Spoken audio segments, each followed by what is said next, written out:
छोड़ सतगुरु रामपाल जी परमेश्वर जी की जय हो।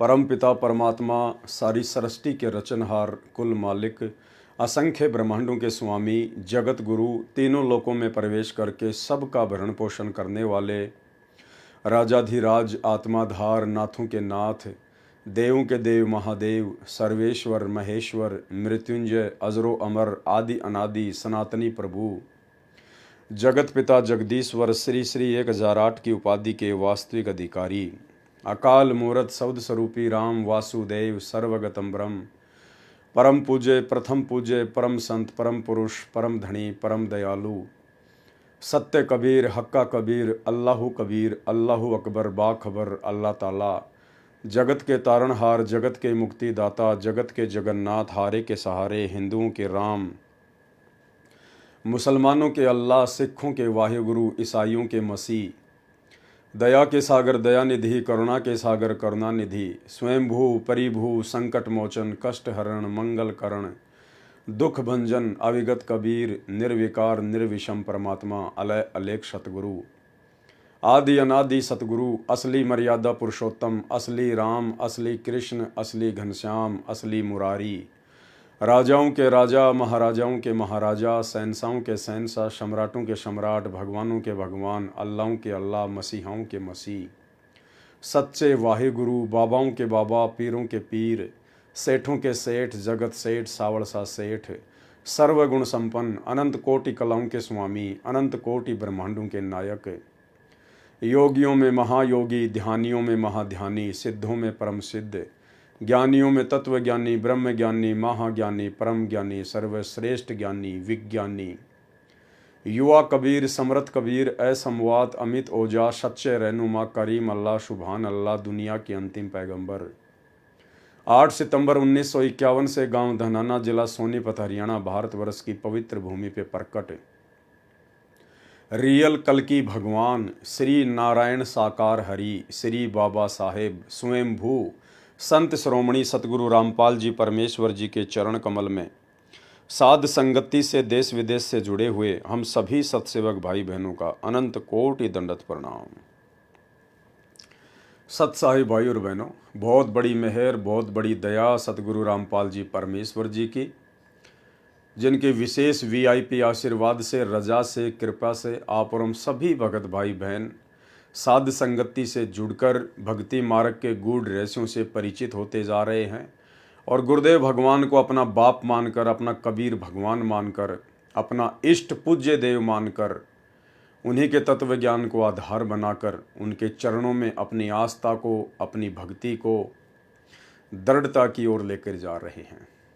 भाई और बहनों, ये सब कुछ इस कलयुग की बिचली पीढ़ी में सतगुरु रामपाल जी परमेश्वर जी के आशीर्वाद से साध संगति से जुड़कर ही संभव हुआ, क्योंकि ये साध संगति केवल परमात्मा कलयुग की बिचली पीढ़ी में ही रखवाते हैं, जीव को मौका देते हैं।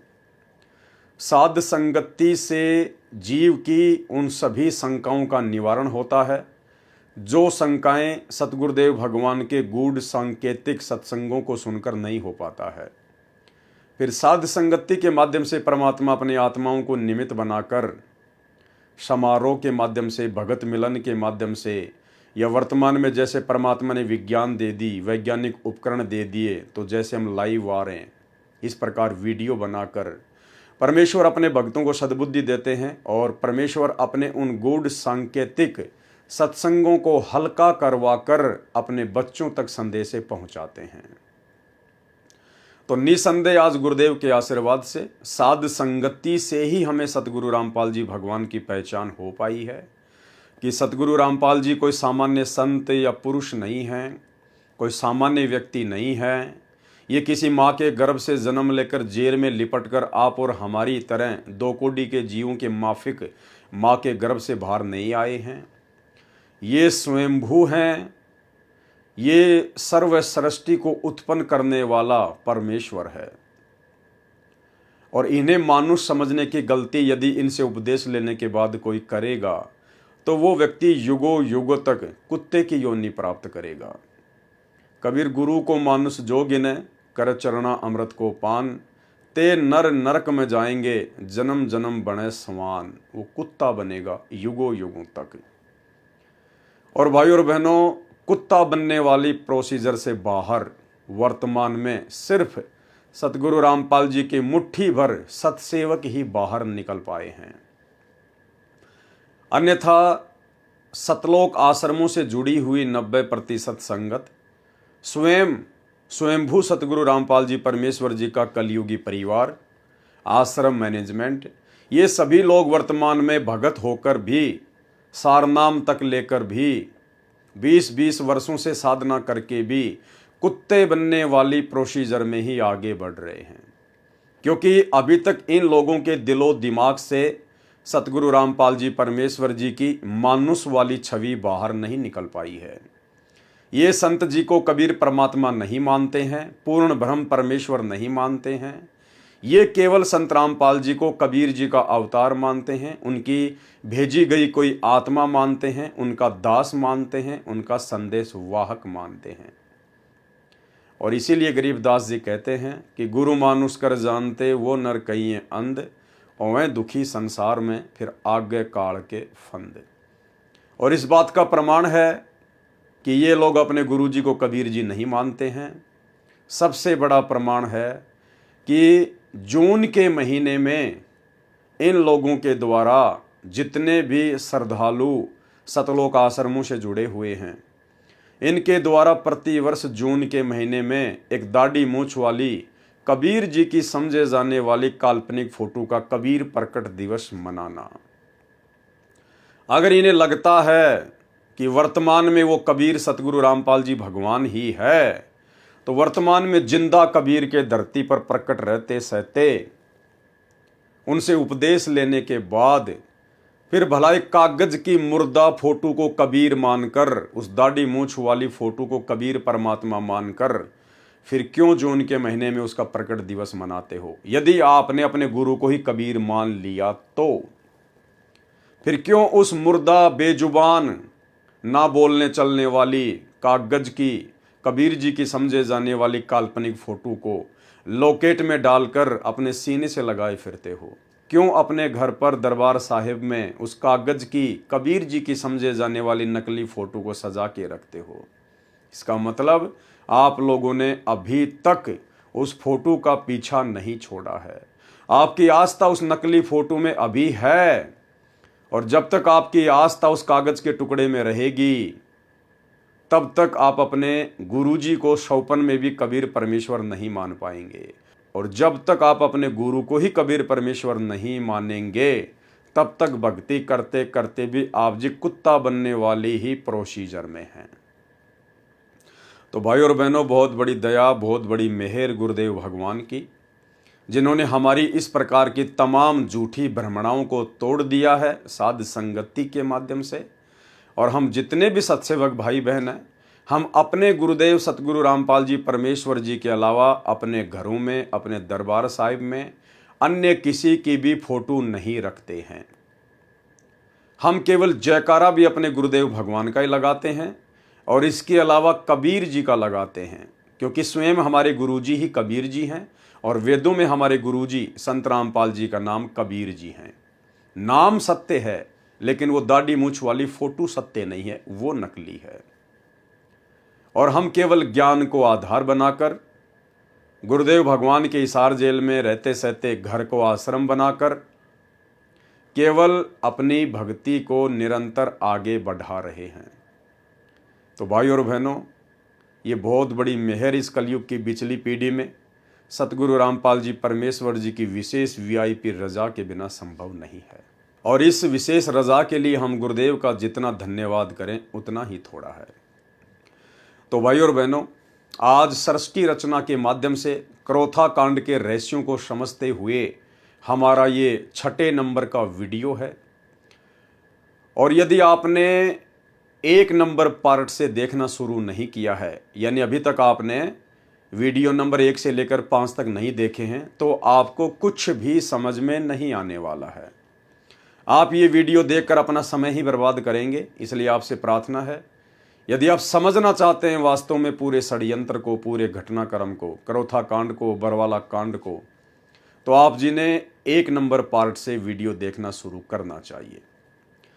कल जो हमारा 5वें नंबर का पार्ट था, 5वें नंबर का वीडियो था, यदि आपने उस वीडियो को नहीं देखा है तो अब आगे का वीडियो आपको बिल्कुल भी समझ में नहीं आने वाला है, क्योंकि कल का वीडियो हमारा स्वतंत्र कर्मों को लेकर था कि स्वतंत्र कर्म क्या होते हैं और स्वतंत्र कर्म के चलते जीव भक्ति मार्ग में स्वयं के लिए भी बाधा उत्पन्न कर देता है और अपने गुरुदेव भगवान के भक्ति मार्ग में भी बाधक बन के खड़ा हो जाता है।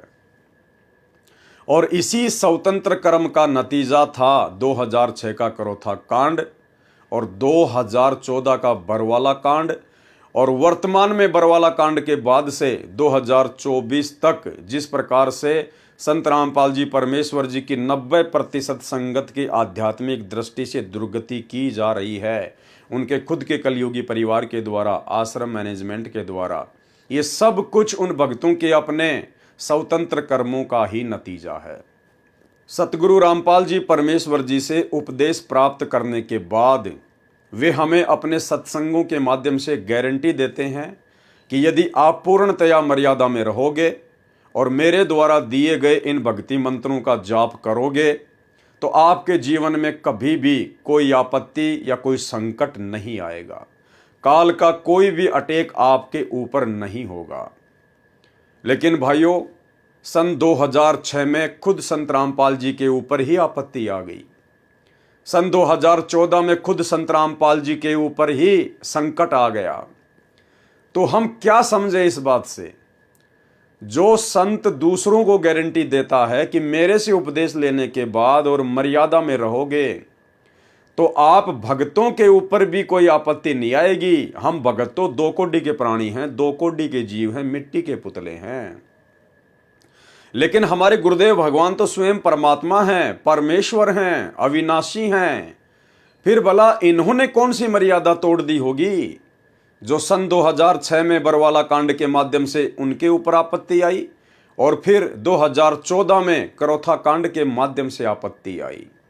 भाई और बहनों, हमने इन बातों को समझना पड़ेगा। परमेश्वर जब इस काल के लोक में हम आत्माओं को निकालने के लिए आते हैं तो परमेश्वर का काल के साथ कुछ एग्रीमेंट होता है, और उसी एग्रीमेंट के तहत काल ने परमेश्वर से वचन लिया था कि परमेश्वर आप नीचे जाना, आप जीवों को केवल अपना ज्ञान समझाना, अपने भक्ति विधान के बारे में बताना, समझाना। यदि आपकी बात मान के आपको फॉलो करे, मर्यादा में रहे, केवल उसी आत्मा को आप सतलोक लेकर जाना, अन्य के साथ में जबरदस्ती ना करना। आप किसी भी आत्मा को जबरदस्ती दबाव देकर यहां से ना लेकर जाना। तो परमेश्वर ने कहा कि तथास्तु, ऐसा ही होगा। अब भाइयों और बहनों, वो क्या गलती थी और किसकी गलती थी जिसके चलते 2006 में करोथा कांड हुआ और 2014 में बरवाला कांड हुआ। 2006 में गुरुदेव को 21 महीने रोहतक की हिसार जेल में बैठना पड़ा और वर्तमान में पिछले 10 वर्षों से हिसार की जेल में बैठे हैं। क्या परमात्मा ने भी कोई मर्यादा तोड़ी है जिस कारण से उनके ऊपर आपत्ति आई है? भाई और बहनों, सृष्टि रचना के माध्यम से हमें ये सारी बातें समझ में आएंगी। उसी के ऊपर लगातार ये वीडियो बनाए जा रहे हैं। परमेश्वर का काल के साथ एग्रीमेंट था और परमेश्वर ने फिर आकर नीचे हमें सारी बातें बताई और परमात्मा ने हमें सावधान करते हुए कहा कि बच्चों, इस काल ने तुम्हें जो मनुष्य जीवन दिया है, जो मनुष्य जन्म दिया है, इसने तुम्हारे संचित कर्मों से 75% पाप और पुण्य निकालकर तुम्हारा ये जीवन निर्धारित किया है। उसके बाद इसने 25% स्वतंत्र कर्म के माध्यम से तुम्हारे को छूट दे दी है। स्वतंत्र कर्मों का सदुपयोग करके तुम अपने कर्म बना सकते हो और 25% उन्हीं स्वतंत्र कर्मों का दुरुपयोग करके तुम अपने जीवन में बाधा भी खड़ी कर सकते हो। और भाइयों और बहनों, उन्हीं स्वतंत्र कर्मों का दुरुपयोग सतगुरु रामपाल जी परमेश्वर जी के साथ में रहने वाले विशेष सेवादारों ने सन 2006 में किया। और परमात्मा का काल के साथ एग्रीमेंट है कि जब तक हंसा मेरी आना और काल लगे ना तेरा बाणा, कि हे काल, हे ज्योति निरंजन, जब तक मेरे से उपदेश प्राप्त भगत मेरी आन कान में रहेगा, मेरी तमाम मर्यादाओं में रहेगा, तब तक तेरा किसी भी प्रकार का कोई अटैक उनके ऊपर नहीं हो सकता। और अगर मर्यादा ही तोड़ देगा फिर तो कहना ही क्या।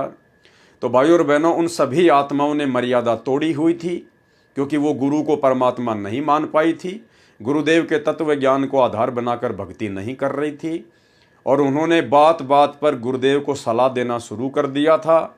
और भक्ति मार्ग में अपने गुरुदेव को सलाह देना स्वतंत्र कर्मों का दुरुपयोग है, अपने जीवन का सत्यानाश करना है, जिसके चलते करोथा आश्रम का निर्माण हुआ।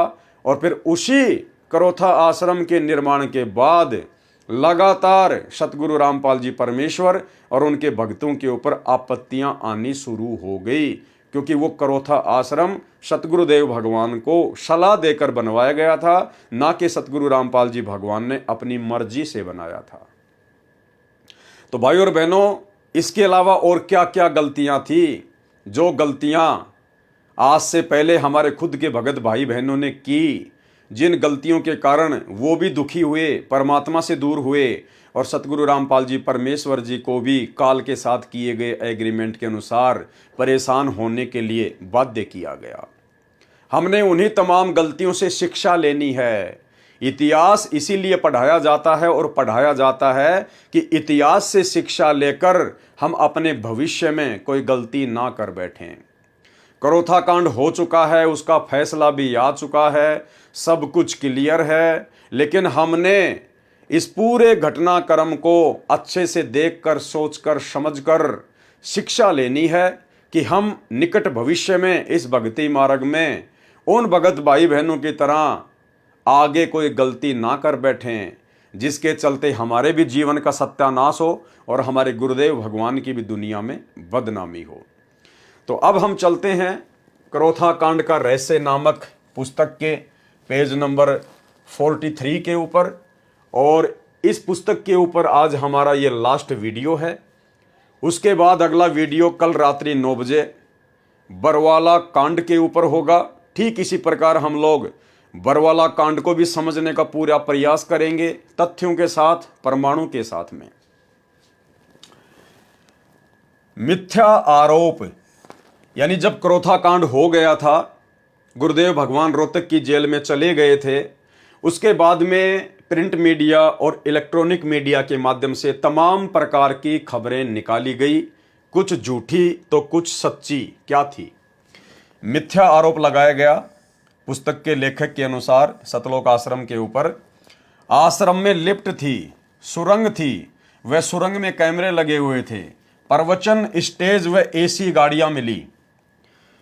झूठ छपा, आश्रम में सुरंग और सुरंग में कैमरे। दैनिक भास्कर 15 जुलाई 2006 को पुस्तक के लेखक के अनुसार ये बिल्कुल गलत छपा था।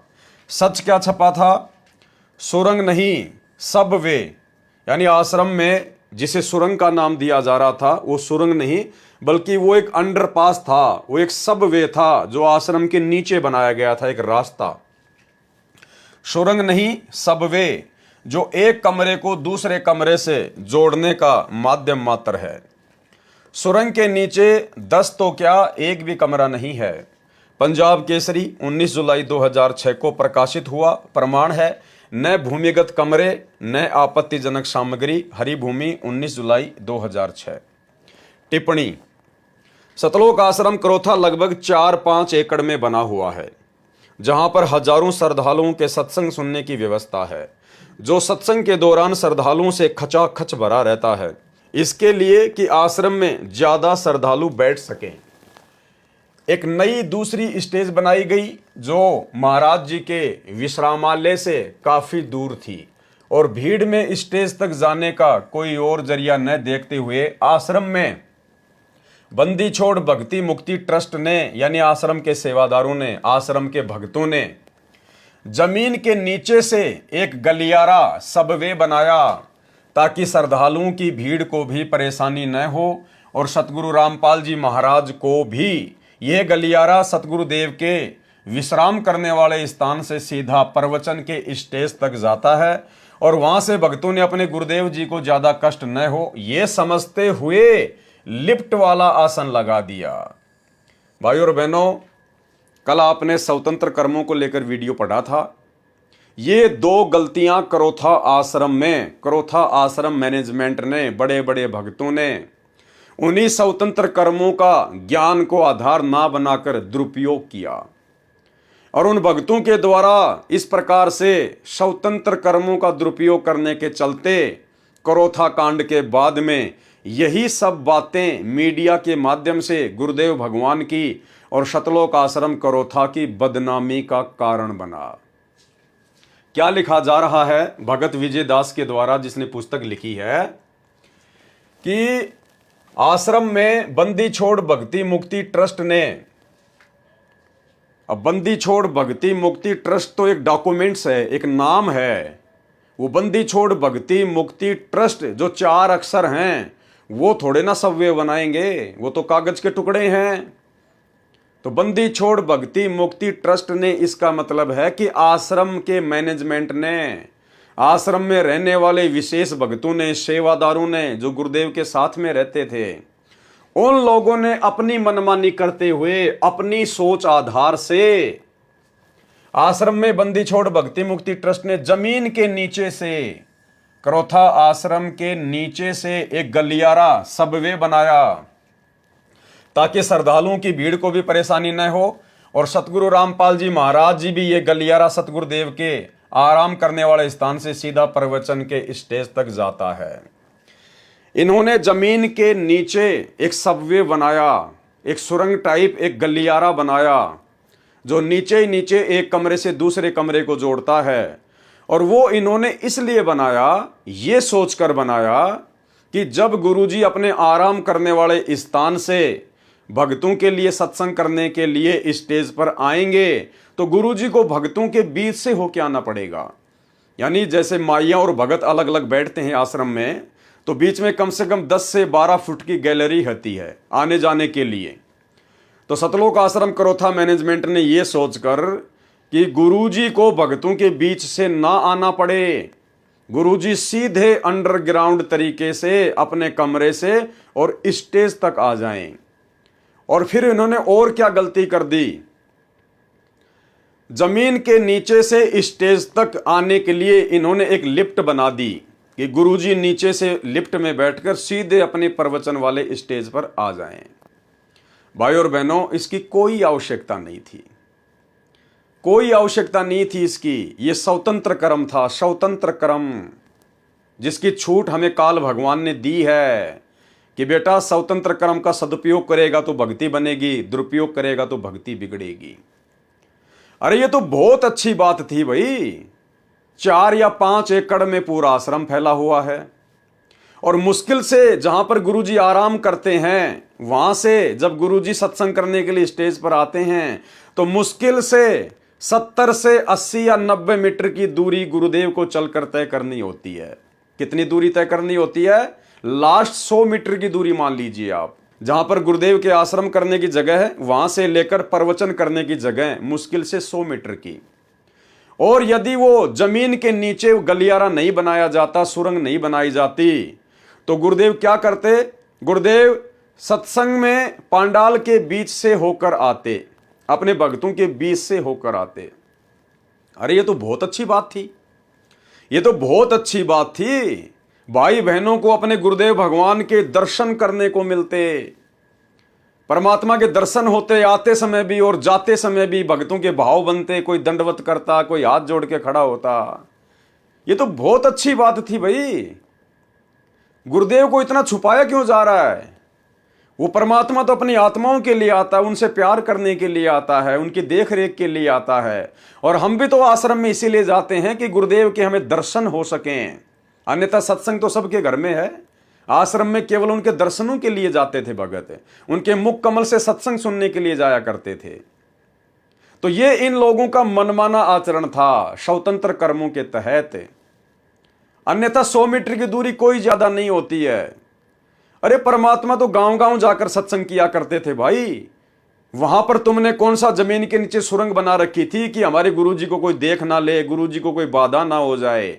ये केवल इन भक्तों की अपनी सोच थी, जबकि सतगुरु रामपाल जी भगवान तो करोथा आश्रम बनने से पहले बसों में बैठकर उनको बैठने के लिए सीट भी नहीं मिलती थी।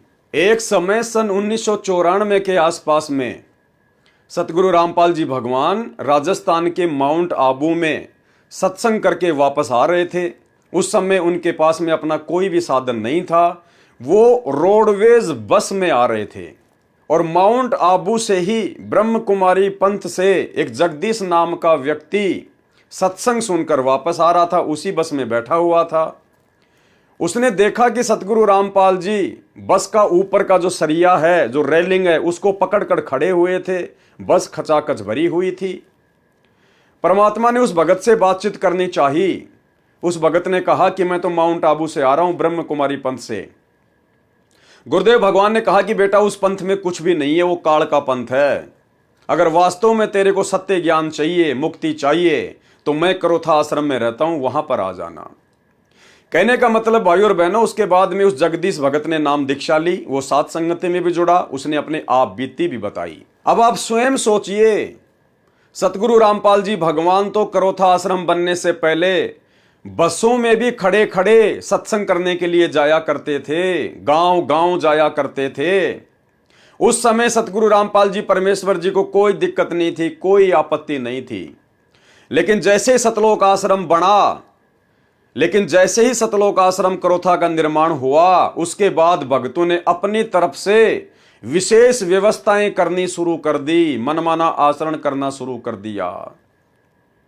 और उन्होंने जमीन के नीचे वो सबवे बना दिया, वो गलियारा बना दिया, लिफ्ट लगा दी। जबकि भाई और बहनों, ज्ञान आधार से इन सब चीजों की कोई आवश्यकता नहीं थी। ये केवल भक्तों के पैसों का दुरुपयोग करना था। और लेखक ने इसी पुस्तक में लिखा हुआ है कि सतलोक आश्रम करोथा के ऊपर 30 लाख रुपए कर्जा था, 30 लाख रुपए। तो भाई जब इस प्रकार से मनमानियां करोगे, अपनी तरफ से आवश्यकता से अधिक व्यवस्थाएं करोगे, तो कर्जा ही होगा और क्या होगा। तो भाई और बहनों, ये स्वतंत्र कर्मों का दुरुपयोग था। ये गलियारा बनाने की, ये सबवे बनाने की कोई आवश्यकता नहीं थी सतलोक आश्रम करोथा में। ये भक्तों के अपने स्वतंत्र कर्मों का दुरुपयोग था।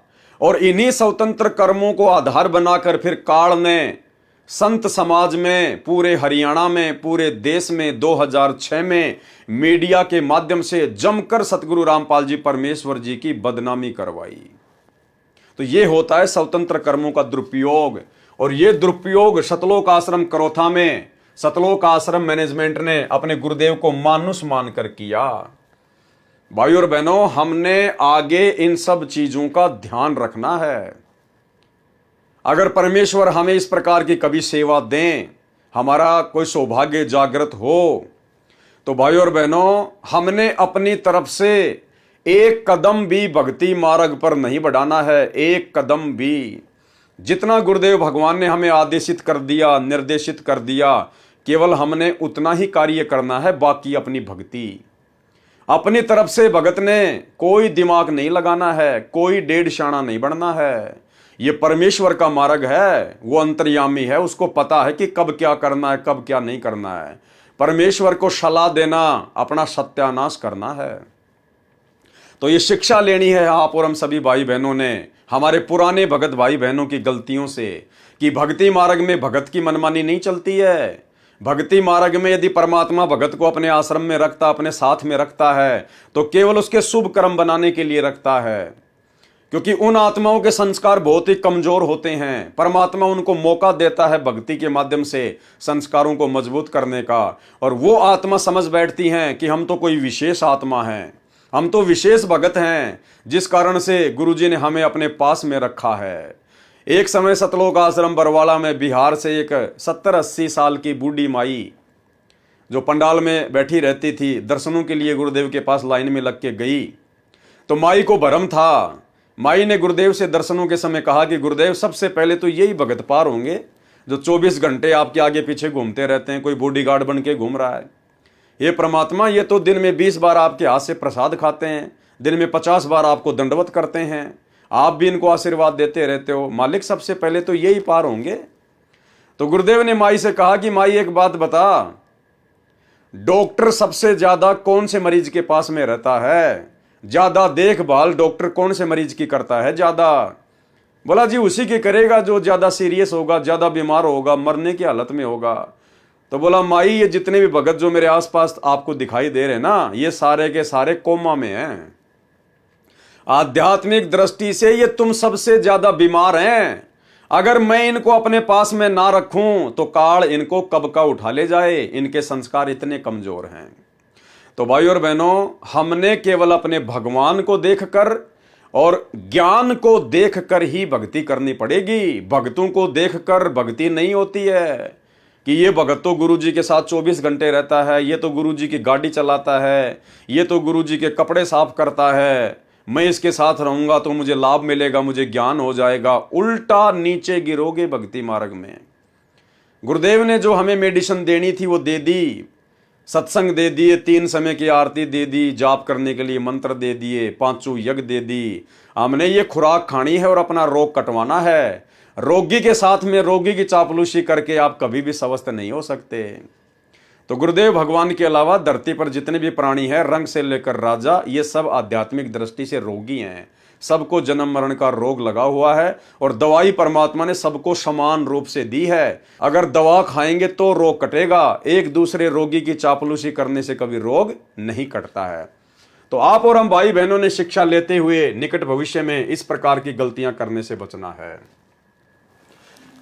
आश्रम में बंदी छोड़ भक्ति मुक्ति ट्रस्ट ने यानी आश्रम के भक्तों ने जमीन के नीचे गलियारा सबवे बनाया ताकि श्रद्धालुओं की भीड़ को भी परेशानी न हो। अरे श्रद्धालुओं को क्या परेशानी थी भाई? श्रद्धालुओं को तो खुशी होती अगर हमारे गुरुदेव भगवान अगर हमारे बीच में से आते प्रवचन करने के लिए, तो हमारी आत्मा तो गदगद हो जाती, दिल गार्डन गार्डन हो जाता। गुरुदेव के साक्षात 10-15 मिनट तक या 2-4 मिनट तक जब तक गुरुदेव आते हुए दिखाई देते, हमें उनके दर्शन होते। कबीरा दर्शन साधु का मुख पर बसे सुहाग, और दर्शन उन्हीं को होत है जिनके पूर्ण भाग। अरे ये तो हमारा परम सौभाग्य होता, उन आत्माओं का परम सौभाग्य जो उस समय थी, जो अपने गुरुदेव के 2 मिनट तक, जब तक वो 100 मीटर की दूरी पार करके आते, सबको आशीर्वाद देते हुए आते, कितना अच्छा लगता, सबकी आत्मा गदगद हो जाती। तो इसमें श्रद्धालुओं को दिक्कत कहां होनी थी? इसमें भक्तों को दिक्कत कहां होनी थी? जो आप लिख रहे हैं, बोल रहे हैं कि हमने वो नीचे अंडरग्राउंड में वो गलियारा बनाया ताकि भक्तों को दिक्कत ना हो। अरे भगत कौन सा उस गलियारे में जाते थे, कौन सा उस गलियारे का यूज करते थे? और गुरुदेव हमारे बीच में से आते, सत्संग के बीच में से आते, कितना अच्छा लगता, कितने हमारे पुण्य बढ़ते उनके दर्शन करने से। तो भाइयों और बहनों, ये मनमाना आचरण था सतगुरु रामपाल जी परमात्मा का। वो गलियारा बनाने का, वो सुरंग बनाने का कोई आदेश नहीं था। इस परमेश्वर को चलने फिरने में कोई दिक्कत नहीं है। दुनिया बूढ़ी हो सकती है, दुनिया रोगी हो सकती है, दुनिया के हाड़ घोड़े ढीले हो सकते हैं, इस परमेश्वर के नहीं। परमेश्वर ने गोरखनाथ जी से कहा था, जब गोरखनाथ ने परमात्मा की उम्र पूछी तो परमेश्वर जी ने कहा था कि ना मैं बूढ़ा, ना मैं बालक, ना मैं भाट भिखारी, कहे कबीर सुनो रे गोरख ये है उम्र हमारी, कि मैं तो युवा कबीर हूं, युवा कबीर समर्थ कबीर, ना मैं बच्चा हूं, ना बूढ़ा हूं, ना भाट हूं, ना भिखारी हूं।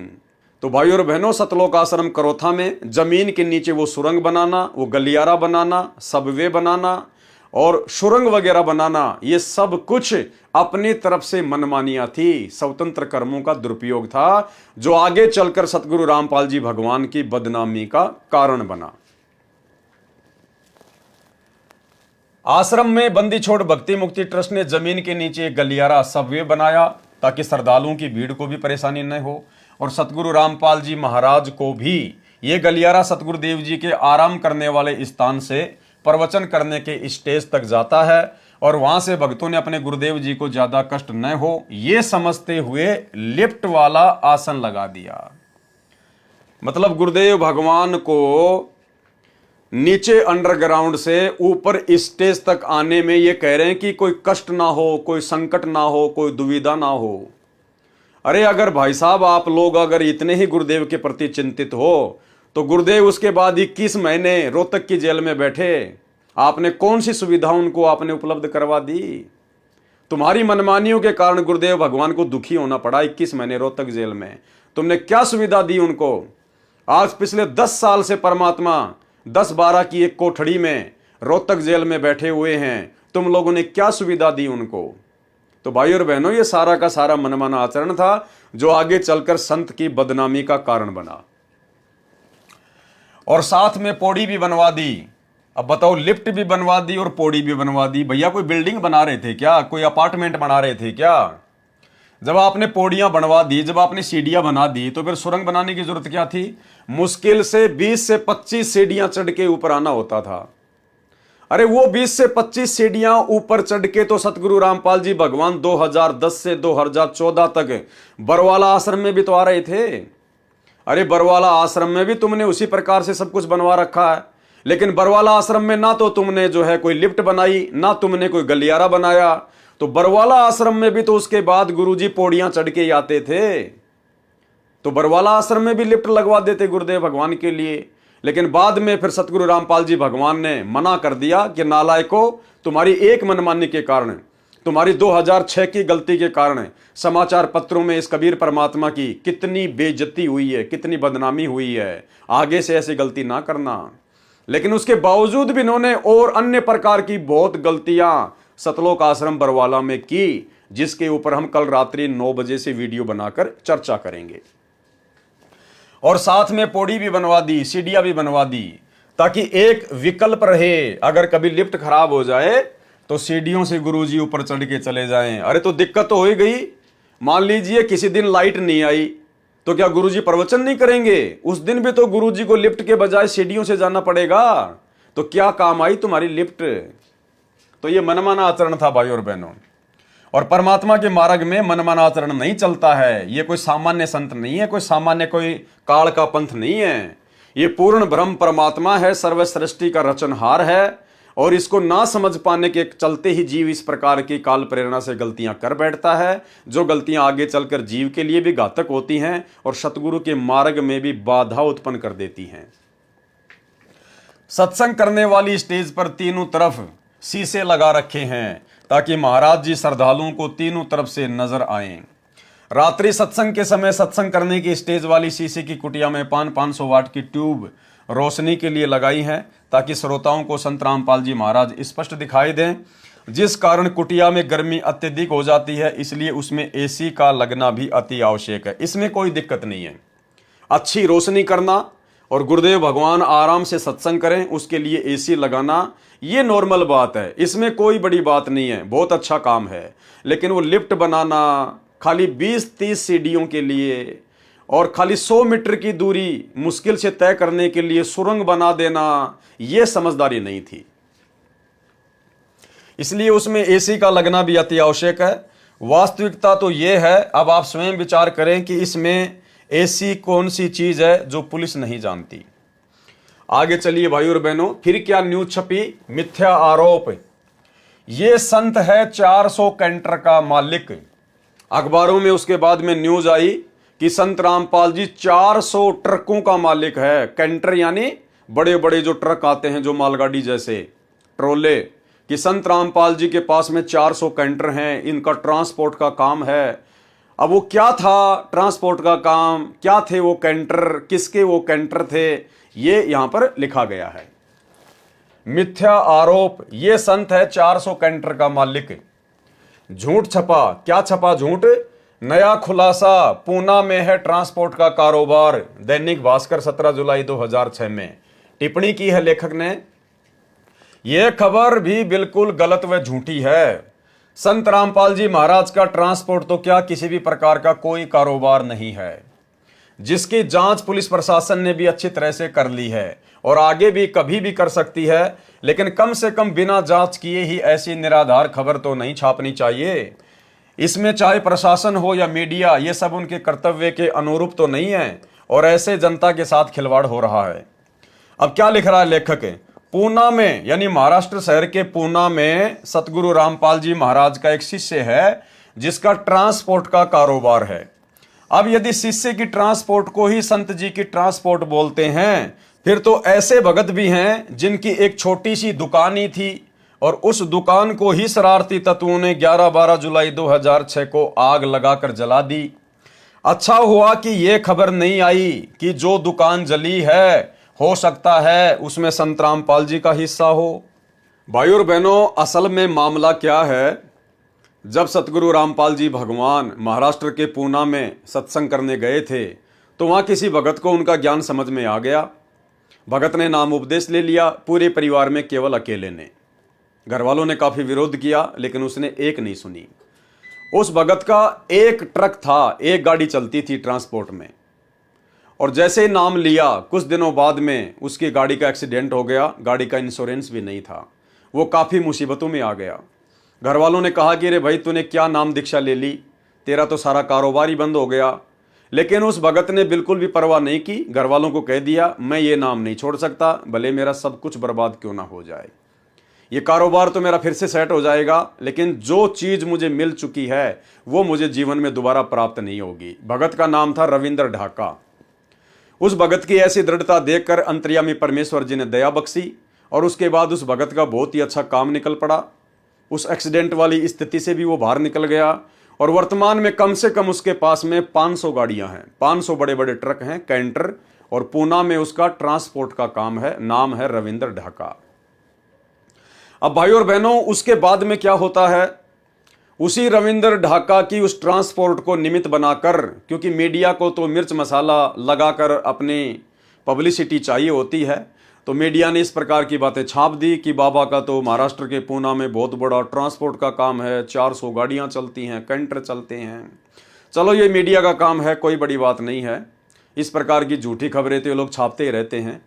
अब 2014 का फिर बरवाला कांड हुआ, और बरवाला कांड होने के 7-8 महीने तक संगत में किसी भी प्रकार की पैसे की कोई सेवा नहीं चली थी। बरवाला कांड के 7-8 महीने के बाद में सतलोक आश्रम मैनेजमेंट हरियाणा ने संगत से पैसा ऐंठना शुरू किया था गुरुदेव के आदेश की आड़ में। और सबसे पहले इन्होंने जो संगत में पैसे की सेवा चलाई थी वो एक जमीन के नाम पर चलाई थी, कि हमने बरवाला कांड से पहले बरवाला आश्रम के पास में 60 एकड़ जमीन का सौदा किया हुआ था। 32 करोड़ में 5 करोड़ हमने दे दिए थे, 28 करोड़ हमारे को और चाहिए। इस प्रकार से इन्होंने संगत से पैसे की सेवा शुरू की, और संगत ने, बेचारी भोली संगत ने, नादान संगत ने गुरुदेव का आदेश समझकर भाई और बहनों दिल खोलकर सेवा की। जबकि उस जमीन के विषय में दास के पास में गुरुदेव भगवान का हिसार जेल से आया हुआ लेटर है। उस लेटर में गुरुदेव भगवान ने स्पष्ट लिखा हुआ है कि उस जमीन का जो बयाना दिया हुआ था, या तो वो बयाना वापस ले लो, अगर नहीं देते हैं तो कोई बात नहीं है, आगे फिलहाल आपने जमीन नहीं खरीदनी है। इसके बावजूद भी इन लोगों ने संगत से उसी जमीन के नाम पर पैसा ऐंठा, और इन्होंने वो बयाना भी वापस ले लिया, लेकिन संगत को नहीं बताया। संगत को लगा कि जमीन की आवश्यकता है, गुरुजी का आदेश है, इसलिए संगत ने दिल खोलकर सेवा की। तो भाई और बहनों, उस सेवा से पहले गुरुदेव का छोटा भाई महेंद्र, जो कि भगोड़ा बन के घूम रहा था, बरवाला कांड के बाद में पुलिस से बचकर भाग रहा था, उसको कुछ पैसों की आवश्यकता पड़ी अपनी सेटिंगबाजी करने के लिए या जैसी भी थी। तो उसने इसी रविंद्र ढाका से कहा कि रविंद्र ढाका जी हमें कुछ पैसे चाहिए। तो रविंद्र ढाका ने उसको मना कर दिया। बोलो भैया तू मेरा गुरु थोड़ी है, अरे मैं आश्रम में दान करता था तो मैं अपने गुरुजी को करता था, मेरे गुरुजी थे उस समय। तू भाई मेरा गुरु थोड़ी है जो मैं तेरे को पैसा दे दूं, तू तो मेरा गुरु भाई है, मैं कोई मूर्ख थोड़ी हूं। गुरु बिन दान पुण्य जो करी ही मिथ्या होए कबू न फल ही। तो रविंद्र ढाका और महेंद्र की आपस में खींचातानी हो गई। अब चूंकि महेंद्र सतगुरु रामपाल जी परमेश्वर जी के कलयुगी परिवार का हिस्सा है, उसके ऊपर संगत ज्यादा विश्वास करेगी नादानी में। तो सतगुरुदेव के छोटे कलयुगी भाई महेंद्र ने हिसार जेल का नाम बताकर और एक झूठा लेटर उस रविंद्र ढाका के नाम पर निकाल दिया कि भाई हिसार जेल से गुरुजी ने तेरे नाम का लेटर लिख के भेजा है, और ये लेटर पढ़ ले, इस लेटर में क्या लिखा हुआ है। भाई और बहनों, वो लेटर दास अब आपको पढ़ाएगा। 2015 का वो लेटर है, और दास के पास में 2014 बरवाला कांड के बाद से सारे एविडेंस है, सारे सबूत हैं, जो जो गलतियां इन्होंने की नादानी में, वो लेटर दास आपको दिखाएगा। उस लेटर को पढ़ने के बाद में भाई और बहनों आप जी खुद निर्णय कर लेना कि आपके सर्व समर्थ गुरुदेव भगवान को, आप और हमारे पूज्य परमेश्वर जी को उस लेटर के माध्यम से मात्र 50 लाख रुपए के लिए कितना बेबस और लाचार दिखाया गया है। कितना बेबस और लाचार। गुरुदेव प्रार्थना कर रहे हैं उस रविंद्र ढाका से उस लेटर में कि भाई मुझे उधार दे दे, उधार। क्या ये परमात्मा उधार मांगेगा क्या? जो तीनों लोकों में प्रवेश करके सबका भरण पोषण करता है, ये उधार मांग के अपनापन चलाएगा? ये उधार मांग कर अपना काम करेगा क्या? जो दुनिया को हीरे मोती लाल देता है ये उधार मांगेगा? लेकिन इनके नाम से वो लेटर निकाला गया। तो सोचिए गुरुजी का परिवार गुरुजी को क्या मानता है? मानुष से ज्यादा नहीं मानता। देखिए वो लेटर, ये है भाई और बहनों वो लेटर। अब काफी बार इसको इधर उधर करते समय थोड़ा सा ये धुंधला सा हो गया है, लेकिन फिर भी आपको दिखाई दे रहा होगा। सर्व भक्तों से निवेदन, पता चला है कि सेवादार आपस में मिलकर नहीं चल रहे। यानी महेंद्र ने अपनी सूझबूझ से बाहर की परिस्थितियों को देखकर लिखा गुरुदेव के नाम की तरफ से कि भाई गुरुजी कह रहे हैं कि मुझे पता चला है कि सेवादार आपस में मिलकर सेवा नहीं कर रहे, क्योंकि बरवाला कांड के बाद में भाई और बहनों राग द्वेष ईर्ष्या ज्यों की त्यों थी इनके अंदर, जैसा बरवाला आश्रम में थी। पता चला है कि सेवादार आपस में मिलकर नहीं चल रहे हैं। आप मिलकर सेवा करो। आपको पता है कि हम किस भयंकर दौर में हैं। समुद्र में नौका है, आप उसमें लड़ रहे हो, इसलिए आप स्वयं ही डूबोगे। शांति से रहो, मेरी आत्मा मत दुखाओ। ये दास तो आप पर बहुत उम्मीद लगाए बैठा है। मेरी आशाओं और 21 वर्ष की मेहनत पर पानी न फेरो।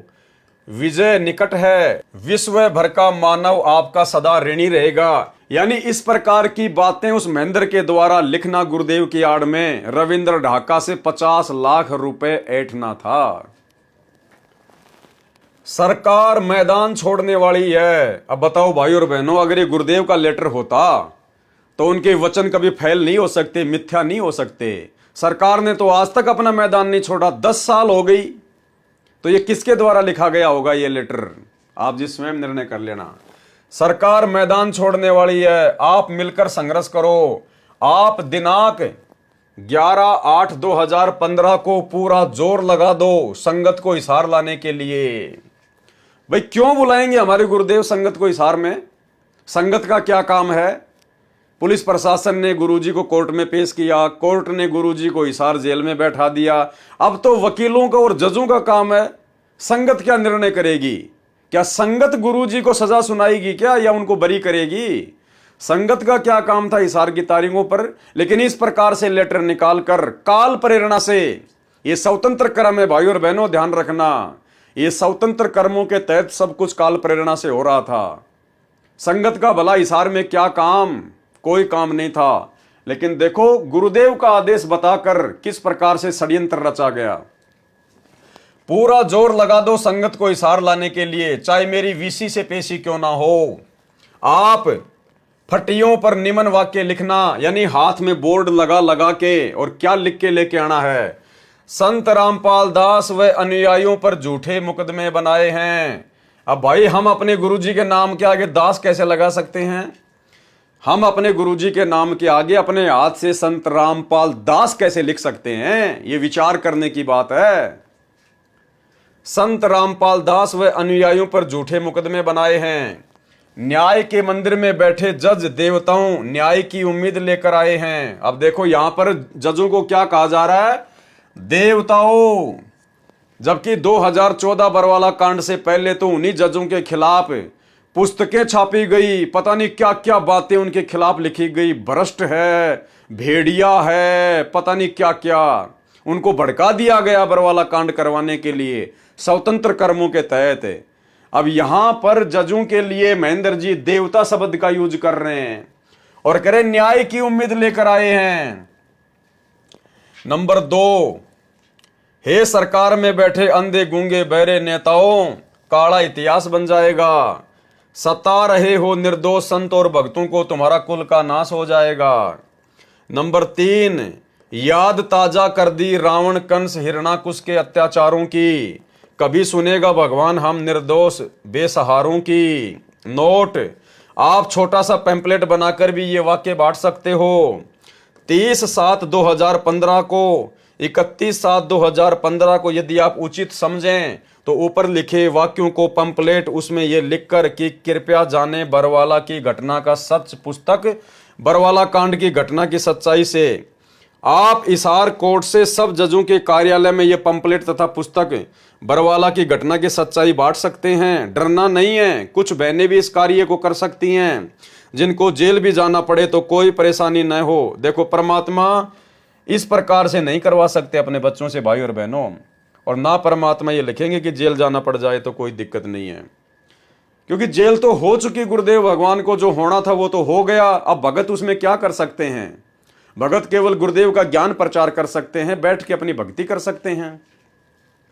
बहनें तथा ऐसे ही भगत भाई, निडर होकर यह पुस्तक जजों की मेज पर रखो। पंपलेट में आप ये वाक्य भी लिख सकते हो कि फटियों तथा बैनरों पर प्रिंट कर रखे हैं। पुस्तक बरवाला की घटना की सच्चाई जो पहले छपा रखी है वह भी चलेगी, तथा बाद में भविष्यवाणियां लिखने को कहा था वह भी चलेगी। भिवानी वाले भक्तों से कहो कि वे आपसी खींचातानी करके कर्म खराब न करें। बहन अनीता को कहो कि वह अपने पति को कुछ भी कार्यक्रम की जानकारी ना दे। आप भगत नानक भिवानी वाले को न बदलें, क्योंकि बात तो अनीता का पति खराब कर रहा है। उनको अपने कार्यक्रम की जानकारी ना दें। यदि आप समझें कि कोऑर्डिनेटर बदलना अनिवार्य है तो बदल दें। यानी सब कुछ गुरुजी के नाम की आड़ में महेंद्र कर रहा था। सब कुछ, किसको बदलना है, किसको चेंज करना है, संगत में आपस में कौन राग द्वेष कर रहा है, किसको हटाना है, किसको लगाना है। जो हाई कोर्ट चंडीगढ़ में अर्जी लगानी है मुकदमा नंबर 429, 430 वापस तथा 428 की धारा तुड़वाने की, वे 1/8/2015 से पहले डालकर प्रोसीडिंग स्टे प्राप्त करें। भगत सतदेव से पूछकर वकील RS हुड्डा की हिसार केसों की फीस केवल मेरे वकालतनामे की ही दें। अब देखिए, आ गया भगत रविंद्र का नाम यहां पर भाई और बहनों। उसी रविंद्र ढाका का नाम आ गया जिसके 500 कैंटर चलते हैं। अब गुरुदेव की तरफ से उस महेंद्र ने क्या लिखा है, आप जी खुद विचार कर लेना ज्ञान आधार से। क्या हमारे गुरुदेव भगवान इस प्रकार से अपनी लाचारी जाहिर करेंगे? भगत रविंद्र ढाका से कहना कि 50 लाख रुपए का प्रबंध कर, गुरुजी का आदेश है, खर्चा बहुत हो रहा है, भगत मोहनलाल को देना है। ये मोहनलाल कौन है? ये वही महेंद्र है। इसने पुलिस के डर से अपना नाम बदल लिया था बरवाला कांड के बाद में, मोहनलाल। ये महेंद्र से मोहनलाल बन गया था।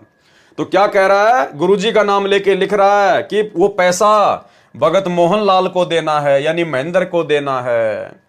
जितना जितना आवश्यक पड़ने पर देता रहे, उधार लेना है, बाद में दे देंगे। क्या सतगुरु रामपाल जी भगवान कभी अपने भगत से उधार पैसा लेंगे? और ऐसा कौन महान नीच, महान नालायक भगत होगा जो अपने गुरुजी को उधार पैसा देगा? अरे गुरुजी को तो दान दिया जाता है, सर्वस्व न्यौछावर कर दिया जाता है। कौन ऐसा गुरु होगा जो अपने भगत से उधार पैसा मांगेगा? और मान लो गुरु ने मांग लिया, उसकी परीक्षा हो सकती है, तो कौन ऐसा महानीच भगत होगा जो उधार पैसा अपने गुरुजी को देगा और फिर वापस लेने की उम्मीद रखेगा? तो भाई और बहनों, ये शब्द सतगुरु रामपाल जी भगवान के नहीं है। आपने किसी भी सत्संग में नहीं सुना होगा। हमेशा परमात्मा यही कहते हैं कि इस दास ने किसी से एक नए रुपए की कभी डिमांड नहीं करी। कभी भी एक नए पैसे की डिमांड इस दास ने नहीं की, और ना कभी किसी की कोई पर्ची काटी। सुनिए छोटा सा सत्संग। कहते नट पेरना कांदर सासी मांग्या कर बठियारे, अर्जुन की लो लगे सतपुरुष ते वो तो मोती देवे उदारे, टूका कारण फिरे कुकरा सत्तर घर फिर आवे, ये तो लक्षण नहीं संत के क्यों बाणा वृद्ध लजावे। अपनात्मा इस दास ने सन 1994 से आदेश हुआ था पूज्य गुरुदेव का दीक्षा देने का।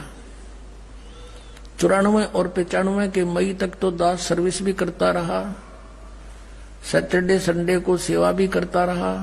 सब खर्चा अपने जेब से आप ही करता था। फिर परमात्मा की दया से इतना सेवा बढ़ गई, नौकरी भी त्यागनी पड़ी। दास जूनियर इंजीनियर की नौकरी करता था। उससे लेकर आज तक एक नया पैसा किसी से नहीं कहा दान दे दे या कोई पर्ची काटी हो। और आप देख रहे हो भगवान के दरबार में क्यों परमात्मा इतना देता है अपनी प्यारी आत्माओं को, और फिर उमंग भरता है, करे कराव साइया मन में लहर उठा, दादू से दरजीव के आप बगल हो जा। तो यहाँ देख लो कि कैसा मालिक की दया है, सब तरह की व्यवस्था है, और आज तक एक ना पैसा नहीं मांगा दास ने। तो कहते हैं जो मांगे सो बढ़ुआ कहिए, दर दर फिरे अज्ञानी, और जोगी जोग संपूर्ण जिसका मांगना पीवे पानी। तो ये कहते हैं गरीबदास साहिब जी कह रहे हैं कि उत्तर पश्चिम पूर्व पश्चिम उत्तर दक्षिण ये फिरदा दाने दाने नू, और सर्व कला सतगुरु साहिब की हरियाए हरियाणे नू। गरीबदास कहते कबीर साहब आए भगवान हरियाणे नू, और तो मांगते फिरो धक्के खाते फिरो उस भगवान को पहचानो। तो बताओ भाई और बहनों, अब वही परमात्मा एक भगत के आगे भिखारी बनेगा, एक भगत के सामने इस प्रकार से लाचारी पेश करेगा, और वो भी परम संत सतगुरु रामपाल जी भगवान जो पूरी सृष्टि को दे रहे हैं। तो देखिए भाई और बहनों, किस प्रकार से गुरुदेव भगवान की आड़ में और उनके भाई के द्वारा, कलयुगी भाई के द्वारा, काल प्रेरणा से किस प्रकार के शब्द लिखे जा रहे हैं। ये हैं स्वतंत्र कर्म, ये स्वतंत्र कर्म है भाई और बहनों, ये भोगने पड़ेंगे, फिर आगे चलकर ये भोगने पड़ेंगे। हमने शिक्षा लेनी है, शिक्षा हमने केवल उतना ही करना जितना गुरुजी ने सत्संगों में बता दिया। उसके बाद भाई और बहनों आंखें और कान बंद कर लेने हैं, अपनी रोजी रोटी का धंधा ईमानदारी से, बाकी जितना गुरुजी ने सत्संग कर दिए वही आदेश फॉलो करते हुए अपनी भक्ति करनी है। ये ड्रामेबाजी वही करता है जो गुरु को मानुष मानता है, जो गुरु को अपने जैसा दो कोड़ी का जीव मानता है। अब ये महेंद्र दास कहां से संत रामपाल जी को परमात्मा मान लेगा, भगवान मान लेगा। अरे भैया, भाई भाई आपस में एक ही परिवार में रहते हैं, बचपन में भी रहते हैं, जवानी में भी रहते हैं, और छोटी छोटी बातों को लेकर, कभी जमीन को लेकर, कभी घर की औरतों को लेकर, छोटी छोटी बातों को लेकर कांसुनी भी हो जाती है, खेचातानी भी हो जाती है। ये तो घर घर की राम कहानी है। तो आगे चलकर वो महेंद्र कैसे संत रामपाल जी को परमात्मा मान लेगा, कबीर जी मान लेगा, कभी शौपन में नहीं मान सकता। तो गुरु को मानुष मानने के चलते स्वतंत्र कर्मों का दुरुपयोग करते हुए यहां पर इस प्रकार की बातें लिखी जा रही हैं। भगत रविंद्र ढाका से कहना कि 50 लाख रुपए का प्रबंध कर, गुरुजी का आदेश है, खर्चा बहुत हो रहा है, भगत मोहनलाल को देना है, जितना जितना आवश्यकता पड़ने पर देता रहे, उधार लेना है, बाद में दे देंगे उसको। नोट आगे क्या कहा गया, फिर महेंद्र के द्वारा रविंद्र ढाका को डराया गया है कि पैसे नहीं देगा तो फिर देख ले। नोट, रविंद्र ढाका क्या उत्तर देता है मुझे बताना। कोर्ट में पुस्तक बरवाला कांड की घटना बांटने के लिए सीमा जयपुर, रानी पानीपत और जो भी बहनें आश्रम में रहती थी वे सेवा कर सकती हैं। गुरुजी कभी भी अपनी शिष्या के लिए बहन शब्द का यूज नहीं करेंगे। गुरुजी बहने शब्द का यूज नहीं करेंगे, क्योंकि उन लड़कियों की उम्र 2014 बरवाला कांड के समय मात्र 20 या 25 साल की थी। तो गुरुजी उनके लिए बहने शब्द का प्रयोग नहीं करेंगे, बेटी शब्द का प्रयोग कर सकते हैं, बेटी शब्द का। तो भाई और बहनों, ये महेंद्र के द्वारा लिखा गया है सतगुरु रामपाल जी भगवान की आड़ में। रोहतक कोर्ट में भी बांट सकते हैं। संत रामपाल दास 25/7/2015 को ये लेटर निकाला गया। तो आपकी आंखों के सामने है भाई और बहनों। अब आगे चलते हैं पेज नंबर 50 के ऊपर। और क्या झूठे आरोप लगाए गए मीडिया के द्वारा, जो लेखक ने लिखा है। मिथ्या आरोप। संत रामपाल जी खुद को कभी हनुमान का अवतार बताते थे तो कभी कबीर का, खुद को जगत गुरु और भगवान बताते थे। तो लेखक जो भगत है वो क्या लिख रहा है, टिप्पणी। संत रामपाल जी के सत्संग की सैकड़ों वीडियो सीडी, ऑडियो कैसेट व ऑडियो सीडी बनी हुई हैं और भगत समाज में वितरित हो चुकी हैं, और 5-6 पुस्तकें भी छपी हुई हैं, वो भी भगत समाज में वितरित हो चुकी हैं। कोई भी व्यक्ति महाराज जी के मुख से कहा हुआ कि मैं भगवान हूँ, मैं जगत गुरु हूँ, या मैं स्वयंभू हूँ, या मैं कबीर साहिब का अवतार हूँ, या हनुमान का अवतार हूँ आदि प्रमाणित करे और समाज के सामने लाए तो जाने। अरे मेरे भाई, इतनी बड़ी बात लिखने की जरूरत क्या थी? सीधा सीधा कह देते भाई ठीक है, हनुमान जी के अवतार तो उन्होंने कभी नहीं कहा, बाकी भैया वो जगत गुरु हैं, वो स्वयंभू परमात्मा हैं, वो कबीर साहिब हैं, इसमें कोई संशय नहीं है, कोई मिलावट नहीं है। भले तुम ना मानो, लेकिन वो खुद भगवान है, परमात्मा है, स्वयंभू है तो हैं। इसने बोलना चाहिए था। लेकिन कह रहा नहीं, आप किसी भी पुस्तक में दिखा दो संत रामपाल जी ने कभी भी अपने आप को ये नहीं कहा, वो नहीं कहा। अरे भैया, वो कैसे कहेंगे? वो तो अपने आप को छुपाते हुए ये ज्ञान प्रचार कर रहे हैं। अगर सन 1994 में संत रामपाल जी कहने लग जाते कि मैं कबीर हूं, तो तुम भी नहीं मानते। जो आज तुम ये पुस्तक लिख रहे हो ना उनके शरण में आके, तुम भी इस बात पे यकीन नहीं करते और उनके प्रवचन तक नहीं सुनते कि बड़ा घमंडी आदमी है, खुद को कबीर जी कहता है। तो भाई और बहनों, परमात्मा ने स्वयं कबीर होते हुए भी अपने आप को कबीर का दास बताकर आप और हम आत्माओं तक अपना ज्ञान पहुंचाने के लिए उन्होंने लीला की, भूमिका की। तो भाई इसमें डरने की क्या आवश्यकता थी? साफ साफ कहते थे भैया हमारे गुरुजी भगवान है, परमात्मा है, इसमें क्या दिक्कत है? प्रमाणित करें और समाज के सामने लाएं तो जाने। महाराज जी अपने आप को जगत गुरु, मैं भगवान हूं आदि न बताकर अपने आप को कबीर साहब का कुत्ता बताने का तो अनेकों जगह प्रमाण है। अरे ये लिखने की क्या आवश्यकता थी भाई? लेकिन जैसे आरोप लगाए गए हैं ऐसा प्रमाण तो एक भी जगह नहीं मिलता। जगत गुरु का जो प्रकरण है वह महाराज जी स्वयं नहीं लिखते, अपितु उनके शिष्य अनुयायी अपने गुरुदेव के ज्ञान को देखते हुए जगत गुरु कहते हैं और कहते रहेंगे। वे इन्हें कौन? भगत, वे इन्हें स्वयं कबीर साहिब आया हुआ मानते हैं और मानते रहेंगे। देखो भाई और बहनों, ये होता है केवल जुबान से कहना। 2006 करोथा कांड के बाद में आश्रम मैनेजमेंट लिख रहा है कि हम उनके भगत संत रामपाल जी को स्वयं कबीर साहिब आया हुआ मानते हैं और मानते रहेंगे। वे इन्हें स्वयं कबीर साहिब आया हुआ मानते हैं और मानते रहेंगे। लेकिन कहां माना तुम लोगों ने? अरे कहां माना? करनी तज कथनी कथ है, अज्ञानी दिन रात, कुत्ते जूं भौंकत फिरे, सुनी सुनाई बात है। अगर तुम भक्तों ने सतगुरु रामपाल जी को कबीर साहिब मान लिया होता तो तुम तो आज 2024 में भी मेरे भाई, अभी थोड़े दिन पहले जून के महीने में तुमने उस दाढ़ी मूंछ वाली कबीर जी की समझे जाने वाली नकली बनावटी कागज की फोटो का प्रकट दिवस मनाया है। तुम तो आज भी उस मुर्दा फोटो को कबीर साहिब मान रहे हो, ना कि जिंदा सतगुरु रामपाल जी भगवान को। तो लिखने को तो भाई कोई कुछ भी लिख दे। ये जितने भी नकली साधु संत महात्माओं के चेले हैं ये भी अपने गुरुजियों को भगवान ही मानते हैं, सतगुरुदेव भगवान, पता नहीं क्या क्या बोलते हैं, लेकिन वो कभी भी अपने गुरुजी को भगवान नहीं मानते और ना उनके गुरुजी भगवान हैं। लेकिन यहां तो सतगुरु रामपाल जी स्वयं कबीर साहिब हैं, इसमें कोई मीन मेख नहीं है। लेकिन यहां जिस प्रकार से इस भगत के द्वारा कहा जा रहा है, ये भगत आज भी अपने गुरुजी को कबीर साहिब नहीं मानता। खैर वर्तमान में तो ये पागल है, मेंटल हो चुका है, रोहतक से इसका इलाज चल रहा है मेंटल हॉस्पिटल में। लेकिन और जितने भी सतलोक आश्रम मैनेजमेंट हरियाणा वाले हैं वर्तमान में, गुरुदेव का कलयुगी परिवार, आज भी उनको कबीर साहिब नहीं मानता। जैसा कि यहां उन्होंने लिखा है कि हम तो संत रामपाल जी को कबीर साहिब मानते हैं और मानते रहेंगे। ना तो तुम मानते थे, ना वर्तमान में मानते हो, और कोई उम्मीद नहीं है कि तुम आगे उनको कबीर साहिब मान लोगे। अगर मान लेते तो फिर वो कागज के टुकड़े कबीर जी की समझे जाने वाली दाढ़ी मूंछ वाली फोटो को अपने घर में नहीं रखते और ना तुम जून के महीने में उसका कबीर प्रकट दिवस मनाते। वे इन्हें स्वयं कबीर साहिब आया हुआ मानते हैं और मानते रहेंगे। अब देखना इनके अज्ञान का नमूना भाई और बहनों आगे।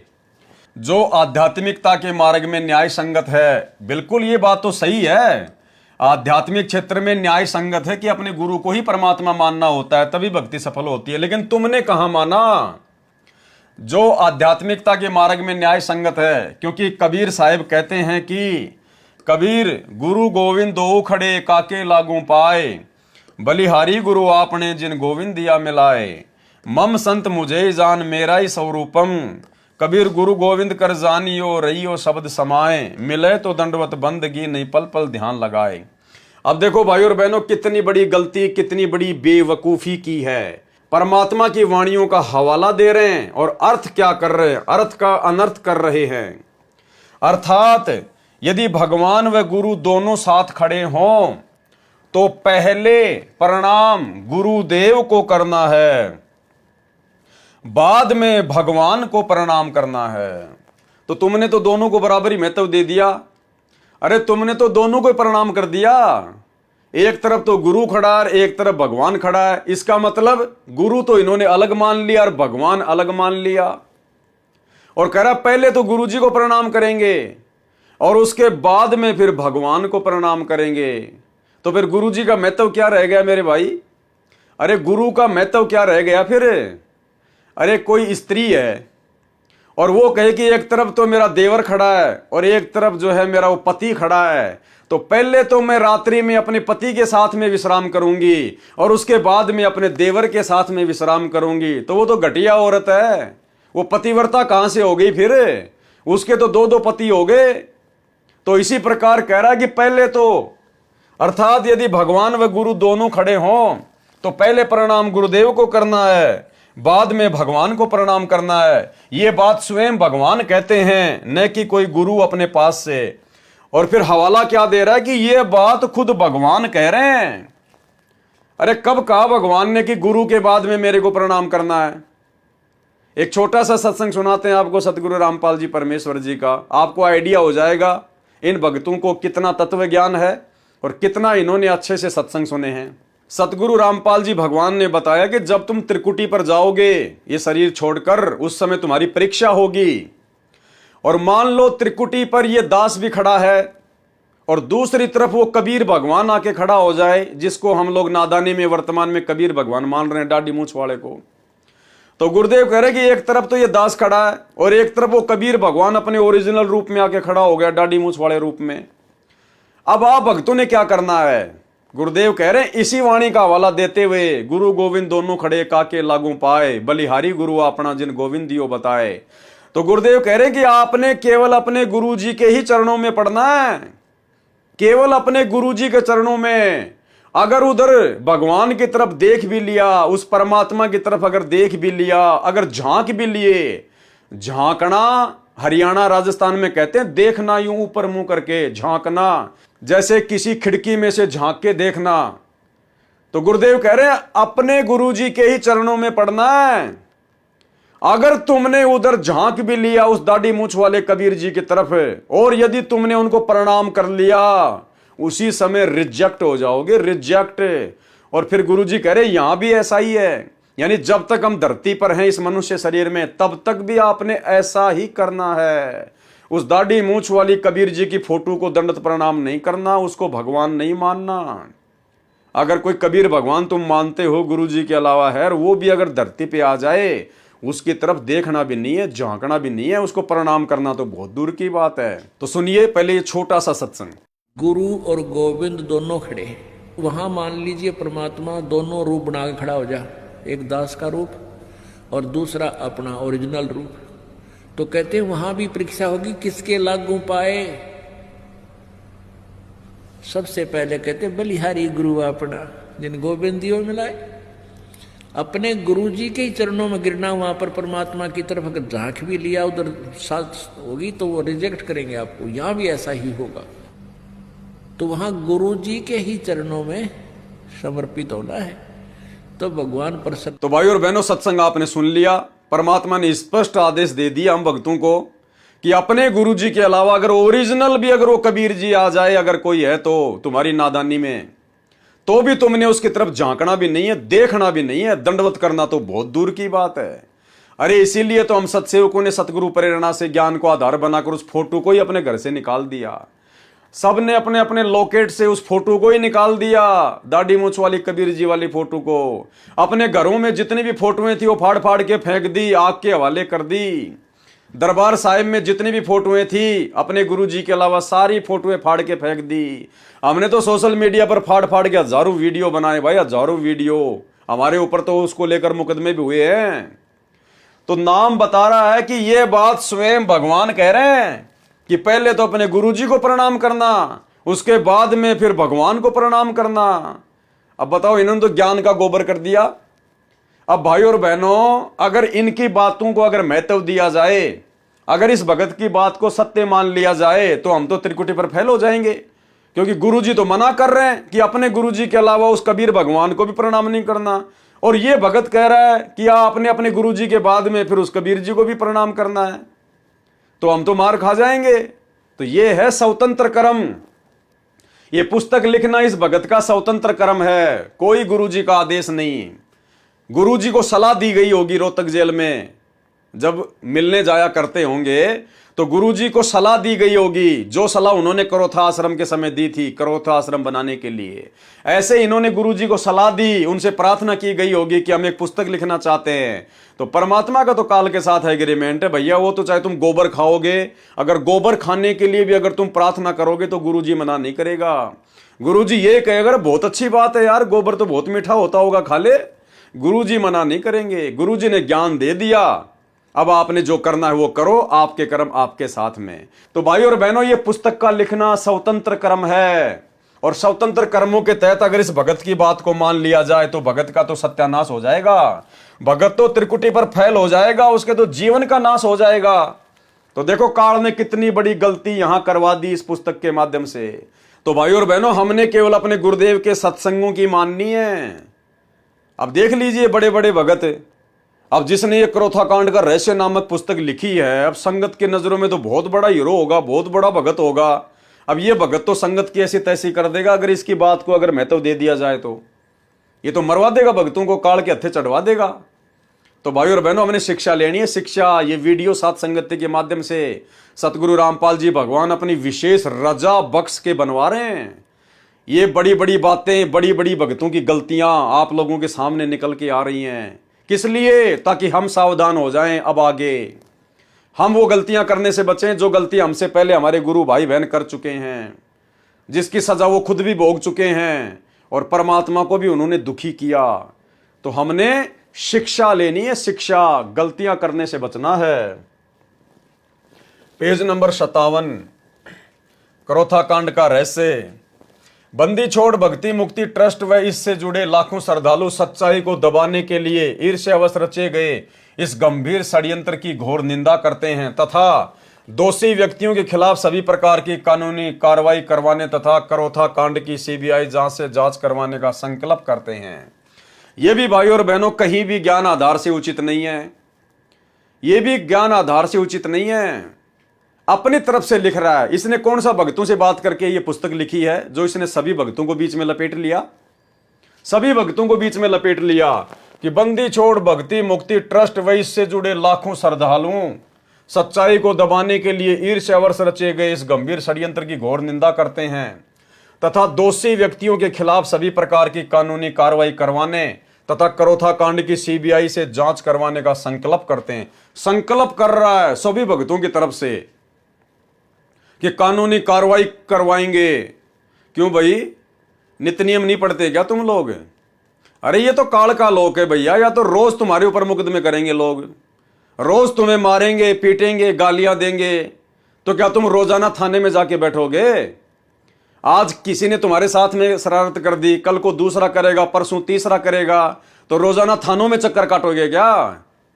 क्या कह रहे हैं गुरुदेव भगवान नित्य नियम में? जो तोकू काटा बोवे वाको बोतु फूल, और तोए फूल के फूल है वाको है त्रिशूल। तो इन्होंने तो मान लीजिए हम भक्तों के साथ में क्रोथा कांड के माध्यम से इस प्रकार की घटना को जन्म दे दिया, लेकिन हम भक्तों के लिए क्या आदेश है गुरुदेव का? जो तोकू काटा बोवे उसको बोतु फूल। हमने उसके साथ में वैसा ही व्यवहार नहीं करना है। ईंट का जवाब पत्थर से नहीं देना है, फूल का जवाब लकड़ी से नहीं देना है। गुरुदेव क्या आदेश दे रहे हैं, परमात्मा का क्या विधान बता रहे हैं? जो तोकू काटा बोवे वाको बोतु फूल। तो आप तो भाई साहब कानूनी कार्रवाई कर रहे हो, आप तो उनके खिलाफ मुकदमे करवाने की सोच रहे हो। तो लगता है आप जी नित्य नियम नहीं पढ़ते, और पढ़ते हैं तो वाणियों पे ध्यान नहीं देते। ये भक्तों के काम नहीं है, ये संतों के काम नहीं होते हैं। अरे संतों को तो अपने गुरु पे विश्वास करके मर्यादा में रह के भक्ति करनी होती है, उसके बाद दुनिया तुम्हारा क्या बिगाड़ देगी? अरे परमात्मा ने कहा कि जब तक हंसा मेरी आना काल लगे ना तेरा बाणा, जब तक मेरा भगत मेरी मर्यादा में है तेरा कोई अटैक होगा ही नहीं, तो काहे की टेंशन ले रहे हो भाई तुम? लेकिन ये क्रोथा कांड तुम्हारी मनमानियों का नतीजा, तुम्हारे स्वतंत्र कर्मों का नतीजा। अब भुगतो, तुम्हारे अंदर इतना ज्ञान तो है नहीं, इतना दिमाग तो है नहीं। गुरु को तुमने मानुस माना, तो गुरु का भी आशीर्वाद तुम्हारे साथ में नहीं है। तो लड़ो लड़ाओ आपस में, तुम्हारे ऊपर वो मुकदमे करें, तुम उनके ऊपर मुकदमे करो, लड़ो और मरो आपस में, जबकि ये भक्तों के काम नहीं है। भाई और बहनों, हमने हर स्थिति में अपने गुरुदेव भगवान पर विश्वास रखना है, हमारे गुरुदेव के साथ में सन 1994 से 2014 बरवाला कांड तक और उसके बाद बरवाला कांड से लेकर वर्तमान 2024 तक शुरुआत में जेल में ना जाने कितने लोगों ने कैसी कैसी बदतमीजियां की हैं। जब गुरुजी गांव-गांव सत्संग करने जाते थे, लोग गालियां निकालते थे। वो चिड़ी गांव की घटना जो आपको पहले बताई गई है, गुरुजी की गाड़ी को रास्ते में रोककर 3-4 गुंडों के द्वारा गुरुजी के साथ में मारपीट की गई। गुरुजी से कान पकड़वा कर उठक बैठक निकलवाई गई। जमीन में नाक से 7 लकीरें निकलवाई गई कि दोबारा इस गांव में नहीं आएगा सत्संग करने के लिए। उसके बावजूद भी गुरुदेव भगवान ने अपनी तरफ से कोई मुकदमा नहीं किया किसी के ऊपर। किसके ऊपर करें भाई? ये सभी तो परमात्मा के बच्चे हैं। क्या बाप अपने बच्चों के ऊपर मुकदमा करेगा? और अब हमें समझ में आ गया कि भले उन्होंने उपदेश नहीं ले रखा है, जगत वाले हैं, लेकिन है तो हमारे भाई बंधु। हम सभी एक परमात्मा के बच्चे हैं, सतलोक से आए हुए हैं। वो नादान है, काल की भांग पी रखी है, तो क्या हम ईंट का जवाब पत्थर से देंगे? क्या हम उनके साथ में लड़ाई झगड़ा करेंगे? फिर हमारे में और उनमें क्या अंतर हो गया?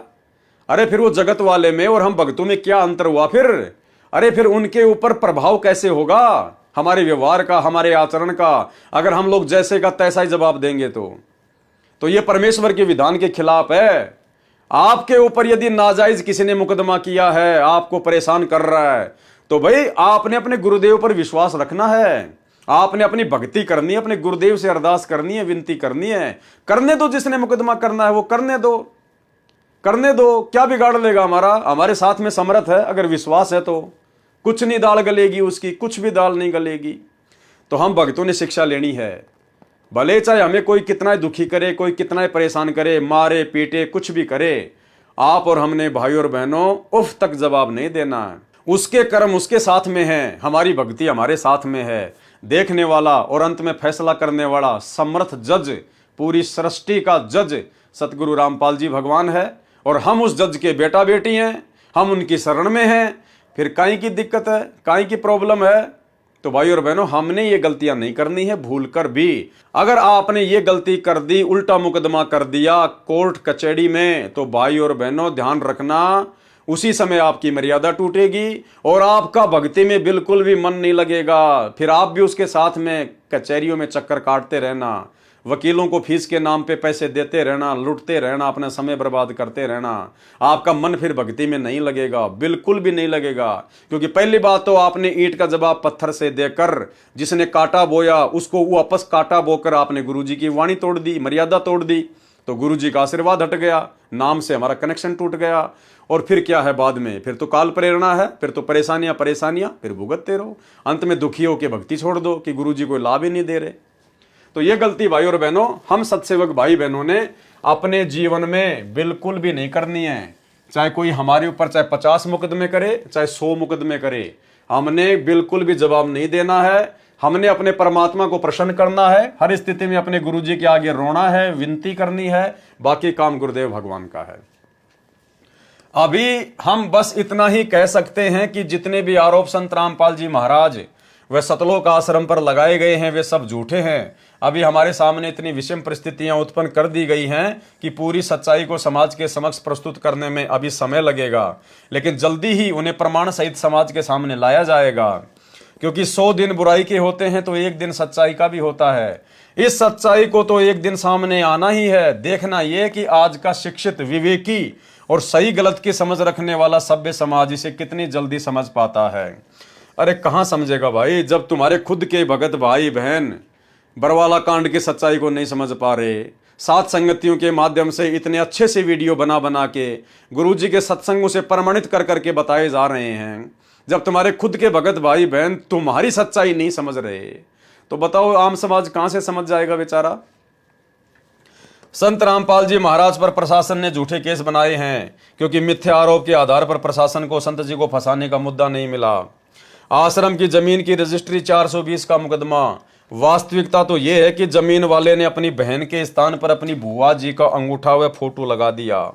कौन सी जमीन का मुकदमा भाई और बहनों? वही जमीन जब 2003 में संत रामपाल जी सत्संग करने के लिए महाराष्ट्र के पूना शहर में गए हुए थे महीने भर के लिए, और पीछे से स्वतंत्र कर्मों का नाजायज फायदा उठाते हुए, मनमानी करते हुए सतलोक आश्रम करोथा ने, गुरुदेव के भाई ने और अन्य विशेष सेवादारों ने एक भगत के आग्रह पर 1 एकड़ जमीन दान में ले ली, बिना गुरुजी की आज्ञा लिए, बिना गुरुजी से विचार विमर्श किए। जमीन दान देने वाला भी दोषी हुआ और जमीन लेने वाले सतलोक आश्रम क्रोथा वाले भी दोषी हुए। और भाई और बहनों, वो मनमाना आचरण था, स्वतंत्र कर्मों का दुरुपयोग था। और जब आप भक्ति मार्ग में मनमाना आचरण करोगे तो आगे चलकर क्या होगा, उसी जमीन के ऊपर मुकदमा हुआ और उसी मुकदमे के चलते आर्य समाज को क्रोथा आश्रम पर आक्रमण करने का मौका मिला। यानी क्रोथा कांड सतलोक आश्रम क्रोथा के मुख्य सेवादारों की मनमानियों का नतीजा, स्वतंत्र कर्मों का नतीजा। भाई और बहनों, अब देख लो ये स्वतंत्र कर्म कितने घातक हैं यदि इनका दुरुपयोग किया गया तो। आश्रम की जमीन की रजिस्ट्री का 420 का मुकदमा। वास्तविकता तो ये कि जमीन वाले ने अपनी बहन के स्थान पर अपनी बुआ जी का अंगूठा व फोटो लगा दिया। अगर तुम जमीन लेते ही नहीं तो भाई कैसे वो अपनी बहन की जगह अपनी बुआ का अंगूठा लगाता? अरे ना होता बांस और ना बनती बांसुरी, ना कोई धुन निकलती। अगर जमीन लेनी थी, दान में लेनी थी, तो इतनी जल्दबाजी क्यों की तुम लोगों ने? गुरुदेव भगवान को महाराष्ट्र से आने देते, उसके बाद गुरुदेव से आज्ञा लेते तो सारे काम सफल होते। लेकिन यह है मनमानियों का नतीजा। फिर गलतियां होंगी।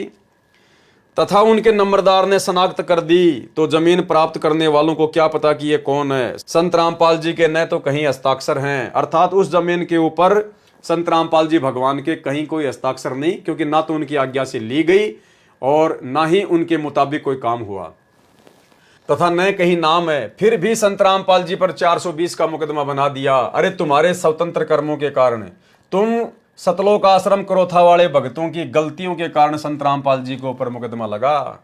नालायकों, जब तुमने वो जमीन ली बिना गुरु की आज्ञा के, बिना गुरु की सहमति के, तो क्या तुम्हें पता नहीं था कि वो जमीन नाम होगी किसके? वो सतलोक आश्रम क्रोथा के नाम होगी, वो ट्रस्ट के नाम होगी। अब सतलोक आश्रम क्रोथा का संचालक कौन है? सतगुरु रामपाल जी भगवान है। तो कल को बात बिगड़ेगी तो सतगुरु रामपाल जी भगवान पे तो बात आएगी नालायकों। जैसे तुम लोगों ने बरवाला कांड करवा दिया अपनी मनमानियों के चलते, तुम्हारी मनमानियों के चलते पुलिस के भक्तों की भिड़ंत हुई, 6 भगत मर गए। अब तुम तो भाग गए बन के भगोड़े और मुकदमा लग गया झूठा मर्डर का संत रामपाल जी के ऊपर। तो इस प्रकार ये भक्तों की मनमानियों का नतीजा था, जो आगे चलकर 420 का मुकदमा उसी जमीन को लेकर, जो जमीन संत रामपाल जी की आज्ञा के विरुद्ध इन भक्तों ने मनमानियां करते हुए ली थी, गुरु को मानुष मानकर, उस जमीन का मुकदमा भी संत रामपाल जी पर बना दिया गया। जमीन सन 1999 में बंदी छोड़ भक्ति मुक्ति ट्रस्ट को दान की गई थी, उसका इंतकाल भी हो चुका है। छुडानी आश्रम में मारपीट में भी संत रामपाल जी व गनमैन विजेंद्र जी का नाम जोड़ दिया गया, जबकि मारपीट करने गया था सतलोक आश्रम क्रोथा मुख्य सेवादार। उसी समय जब गुरुजी महाराष्ट्र के पूना में सत्संग करने गए हुए थे तो पीछे से गाड़ी भरकर ये मुख्य सेवादार छुडानी धाम के महंत के साथ में मारपीट करके आए थे। तो वो मुकदमा भी फिर संत रामपाल जी पे ही लगना था। तो अपने ही भक्तों की नादानियों का खामियाजा संत रामपाल जी भगवान ने वर्षों तक भुगता है, वर्षों तक।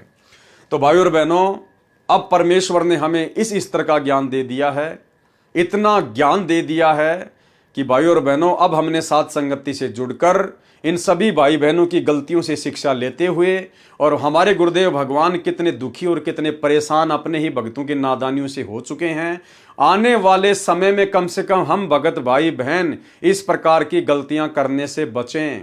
हम सौपन में भी अपने भगवान को जरा सा भी दुख या परेशानियां देने की चेष्टा ना करें, अन्यथा बड़ी बनाई भक्ति का सत्यानाश हो जाएगा, ये जीवन बर्बाद हो जाएगा, जैसे इन तमाम भक्तों का जीवन बर्बाद हो चुका है। भले ही इनको लगता है कि गुरुजी हमसे नाराज नहीं है, हमारी भक्ति बिल्कुल सही चल रही है, हमारे तो ठाट बाट हो रहे हैं, भैया सब कुछ बिगड़ चुका है, सब कुछ। अरे जिन अपने ही भक्तों की नादानी के कारण उसके सतगुरु ने 21 महीने रोहतक जेल काटी हो, और वर्तमान में 2014 के बाद से 10 साल से हिसार की जेल काट रहे हों, भाई और बहनों, कैसे उस भगत की भक्ति बन सकती है? उसका तो सब कुछ बर्बाद हो चुका है, सब कुछ। केवल उसके पुण्य कर्म चल रहे हैं, उसके दान धर्म वाले वो शुभ कर्म चल रहे हैं, यानी केवल उसकी बैटरी चल रही है, उसकी भक्ति नहीं चल रही, उसके ऊपर गुरु का आशीर्वाद नहीं है। जिस दिन बैटरी डिस्चार्ज हो जाएगी उसी दिन सारी सुविधा बंद हो जाएगी। तो भाई और बहनों, अब हमने निकट भविष्य में इस भक्ति मार्ग में अपने पूज्य पिताजी, अपने गुरुदेव भगवान को, अपनी आत्मा के परमात्मा को जरा सी भी सौपन में भी किसी भी प्रकार की कोई तकलीफ या परेशानी देने की चेष्टा नहीं करनी है। सोचना भी नहीं है, देना तो बहुत दूर है। अगर हमने सोच भी लिया हमारा सब कुछ बर्बाद हो जाएगा। इस भक्ति मार्ग में सब कुछ ऑटोमेटिक चलता है। जिन बातों से ये गुरु दुख पावे उन बातों को दूर भगावे, उखाड़ के फेंक दो उन बातों को जिन बातों से हमारे गुरु जी को जरा भी तकलीफ हो। तो भाई और बहनों, ये सारी बातें आप जियों को समझ में आ चुकी है कि किस प्रकार से करोथा कांड हुआ, क्यों बरवाला कांड हुआ। खैर, बरवाला कांड के ऊपर हम कल रात्रि 9 बजे से भ्रष्ट जज को मार्ग नामक पुस्तक के माध्यम से वीडियो बनाना शुरू करेंगे। जिस प्रकार से आपको करोथा कांड की पूरी राम कहानी बताई है आपके समझ में आ चुकी है, ठीक इसी प्रकार आपको बरवाला कांड की भी पूरी राम कहानी समझ में आ जाएगी कि बरवाला कांड 2014 में ना तो प्रशासन का कोई हाथ था, ना आर्य समाज का कोई हाथ था। यदि सबसे बड़ा हाथ था तो केवल सतगुरुदेव भगवान के कलयुगी परिवार का था, उनके भाई का था, आश्रम मैनेजमेंट का था, जिन्होंने गुरु को ना समझकर, गुरु के ज्ञान को ना समझकर, गुरु को मानुष मानकर अपने स्वतंत्र कर्मों का जमकर दुरुपयोग किया, मान बढ़ाई और अहंकार में आकर। और वही मान बढ़ाई और अहंकार उनको भी ले डूबी। भले वर्तमान में ये लोग आश्रम खोलकर ठाट बाट कर रहे हैं, इनके पास में सारे ऐसो आराम के साधन है भक्तों के दान से, लेकिन असल में ये लोग अपना जीवन बर्बाद कर चुके हैं। क्योंकि जिन महामूर्खों की महागलती के चलते जिसका गुरु 10 साल से जेल में बैठने के लिए बाध्य हो, भाई और बहनों, उस भगत की भक्ति तो कभी सौपन में भी नहीं चल सकती, केवल उसकी बैटरी चल रही है। और बैटरी तो भाई जब तक उसके संस्कार है तब तक चलेगी, क्योंकि गुरु अपनी तरफ से किसी को लात नहीं मारता। राम किसी को मारे नहीं, मारे तो हत्यारा राम। ये परमात्मा अपने ऊपर दोष नहीं लेता। राम किसी को मारे नहीं, मारे तो हत्यारा राम।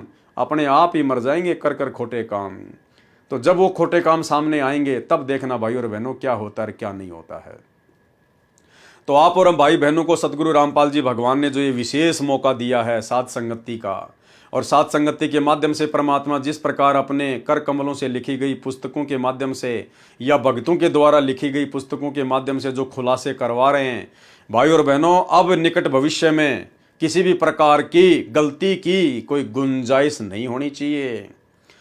अब भी यदि हमने कोई गलती कर डाली, कोई मनमानी कर डाली भक्ति मार्ग में, इतना सब कुछ पता होने के बाद भाई और बहनों, हम जिंदगी में माफ नहीं किए जाएंगे। जिंदगी में बनी बनाई भक्ति का सत्यानाश कर डालेंगे। तो भाई और बहनों, सतगुरु रामपाल जी परमात्मा की आप और हमारे ऊपर इसी प्रकार छप्पर फाड़ मेहर बनी रहे। परमात्मा हम सबको सद्बुद्धि बख्शे, आप और हमें मर्यादाओं में रखकर भक्ति मार्ग पर इसी प्रकार से बनाए रखे। तो करोथा कांड के रहस्य को लेकर आज हमारा ये अंतिम वीडियो था। इसके बाद में कल रात्रि 9 बजे से हम बरवाला कांड के ऊपर वीडियो बनाना शुरू करेंगे। सभी भाई बहन रात्रि 9 बजे Facebook page Pawan Das is live पर जुड़िए। और भाई और बहनों, निकट भविष्य में गलती करने से बचिए। ये मौका जो हमें गुरुदेव भगवान ने आज दिया है समझने और समझाने का साथ संगति के माध्यम से, ये फिर नेक्स्ट कलयुग की पिछली पीढ़ी तक नहीं मिलेगा। और जरूरी नहीं है कि नेक्स्ट कलयुग की पिछली पीढ़ी में फिर हमारा मानव जन्म हो। यदि हम पार नहीं हो पाए तो वर्तमान में हमारी इतनी भक्ति बन गई है कि असंख्य युगों तक तो हम ब्रह्मलोक से महासुरग से ही नीचे नहीं आएंगे। तो बहुत लंबा चौड़ा काम हो जाएगा भाई और बहनों, फिर बात समझ में नहीं आएगी।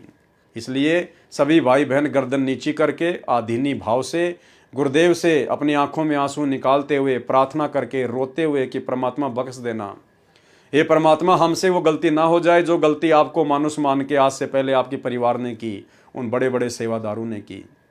तो भाई और बहनों, नीची गर्दन करके भक्ति पे लगे रहें। इसी में हमारा भला है, इसी में हमारा फायदा है, बाकी हर जगह काल ही काल है। तो करोथा कांड के रहस्य को लेकर आज की वीडियो में केवल इतना ही। कल रात्रि 9 बजे सभी भाई बहन लाइव जुड़िए बरवाला कांड के ऊपर बनने वाले वीडियो में। तब तक सतगुरुदेव भगवान हमें आशीर्वाद दें, इजाज़त दें। बंदी छोड़ सतगुरु रामपाल जी भगवान की जय हो।